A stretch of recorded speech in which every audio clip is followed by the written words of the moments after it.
In this video, I'll show you the fuse box location of the Dodge Avenger from 2008 to 2014. Most cars have a fuse box inside of the car, but this one does not have anything out there. So we have to pop the hood to have access to the single fuse box.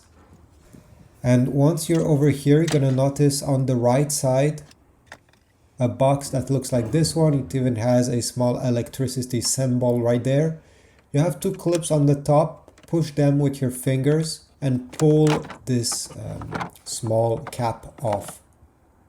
You're gonna find that the fuses are right there.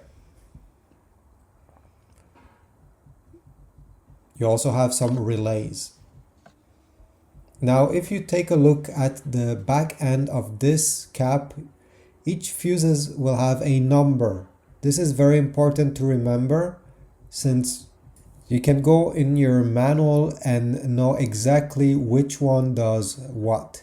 As it says here, see owner's manual, and yeah, you'll have your answer. But overall, this is it. When you're done, just simply put the cap and give it a good tap until it clips. Make sure it's in place so it does not move around, and this is about it. Thanks for watching. Leave a like, subscribe, and I'll see you in the next video.